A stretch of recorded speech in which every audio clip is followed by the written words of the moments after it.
With only a couple of weeks to go until the competition starts, why has the FA decided not to pay their players for the competition?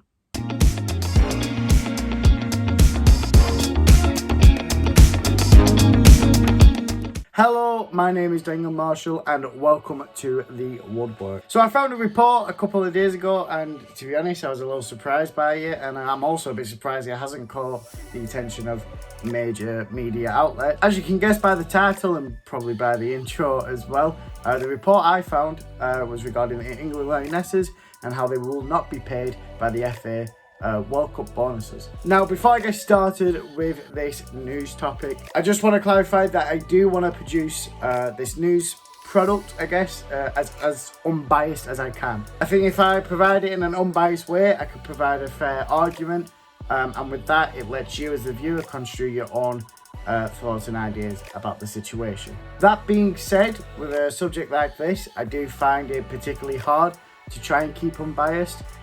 So with that in mind, throughout this video, I will slip a few opinions in there just because it's hard for me not to state my opinion on such a, let's say, heated discussion. So I do want to start off and say that I think the Lionesses should be paid their fair share, but I will go into what's going to happen with the England Lionesses and why the FA has decided to take this approach.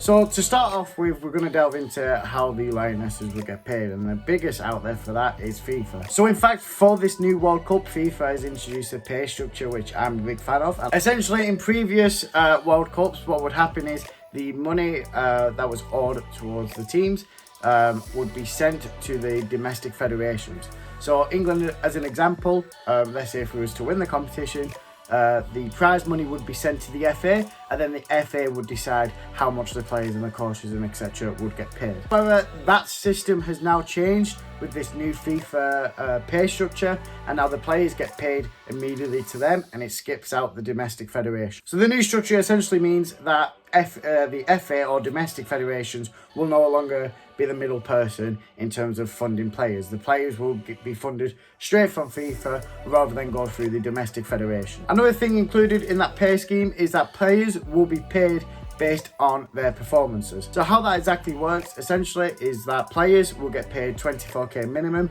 just for being in the group stage, and then if they go on to win the tournament, players could receive between 200 to 250k per person for winning the competition. So that's the biggest element of how the Lionesses will be paid for their hard work in this upcoming World Cup. But of course, because it's being paid straight to the players and not through the FA this time, it leaves a little bit of a grey area, which I'll go on to explain.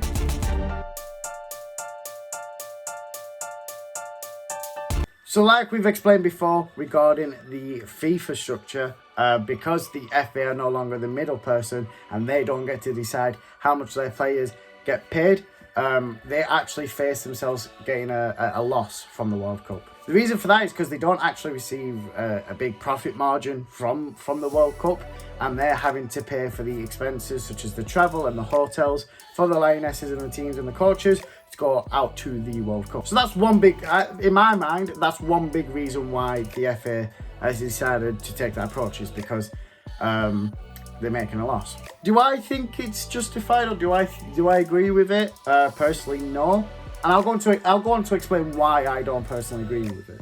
First of all, the waves that the Euros had in terms of women's football, or even just football as a whole in the country, was astronomical.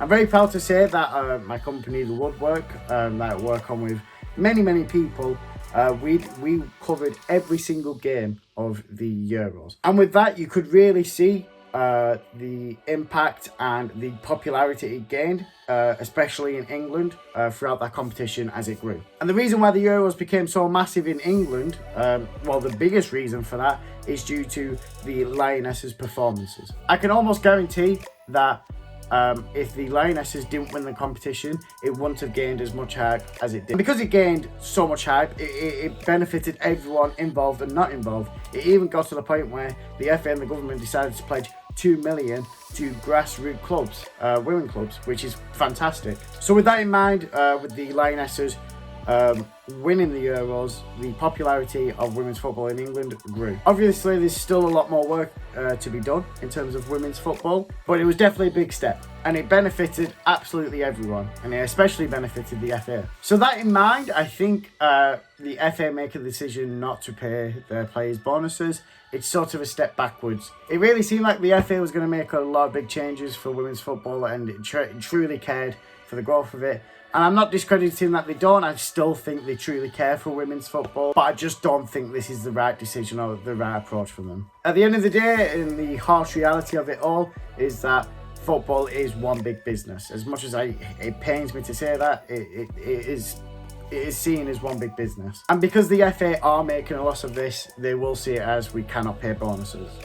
I don't want to say it's justified, but you can see the reason. What's also frustrating with this is that they decided to not introduce any bonuses, but another thing they decided to introduce into the contracts of these Lionesses is that there's going to be a media blackout throughout the training camp. So this media blackout has gone on for, I want to say 2 weeks, possibly coming up to 3 weeks now. And what it essentially means is when the Lionesses are training or have been training, they are not allowed to partake into personal sponsorships or commercial sponsorships. Which effectively means is that they now are blocked from gaining any personal fundings due to their own sorts of brand deals whilst they are training for the World Cup. I personally think the reason why the FA has added this sort of media blackout or this media ban is in a way to protect our Lionesses. The amount of hate and the amount of abuse that our Lionesses received during the Euros or even after the Euros will clearly have a big mental effect on them. And I think having that media blackout, it stops them from going on social media, endeavouring in personal sponsorships and whatnot, and it stops them from receiving that abuse. So that's the part of me of where it's like, okay, well, the FA clearly care for our Lionesses and they clearly care for the growth of women's football. But that being said, even if you are trying to protect our Lionesses, you are still stopping them from gaining their own personal funds. And with that, you should consider whether to give them World Cup bonuses or not. It's a tricky one, because I can definitely see why the FA has implemented, let's say, the media blackout and why they're not including any bonuses. I personally don't think it's the right approach. Although I can understand it, I don't think it's the right approach. And obviously, it's great the money that our Lionesses could receive during the World Cup. But to me, the FA deciding not to give our Lionesses any bonuses, it's just going to make a bit of a broken bridge, let's say, between our Lionesses and the FA. And it sort of already has. The England Lionesses are reportedly unhappy with this decision, of course, and it's reported that many of them are working for these bonuses to be included in future events. It's a tricky one, and if you have just finished watching this video, first of all, thank you, and second of all, if you decide that the FA have done right by doing that, or if you believe that the FA have done wrong by doing that, you are completely fine on both spectrums. I think the biggest thing that everyone wants is for our Lionesses to go and absolutely smash the World Cup, and secondly, for them to be treated properly. But it's a tricky situation, and it's a hard one, and I genuinely wish there was more media coverage of this, because this is a bit of a big story for the FA to decide this, and I'm surprised I'm not really seeing much of it. So I'm hoping this video does some sort of justice in terms of that, but most likely not. But that's it for me today. I'm very intrigued by everyone's thoughts. So if you have watched this video, please let me know what you think of the video and what you think of this situation, because yeah, I'm very interested of what people's headspace is when it comes to this. I also want to say thank you for the people that did show appreciation for my last video, which was about Spurs. I worked very hard on that video and I got some lovely comments on that. So if you did comment on that, or if you did show appreciation for that, thank you very much. That's it from me today. Thank you very much for watching. I hope you liked the video. If you did like the video, make sure to leave a thumbs up. If you want to see more of my content, make sure to hit the subscription button. And if you want to be notified when we upload, make sure to hit that notifications bell. Thank you for watching. Have a lovely day. Bye for now.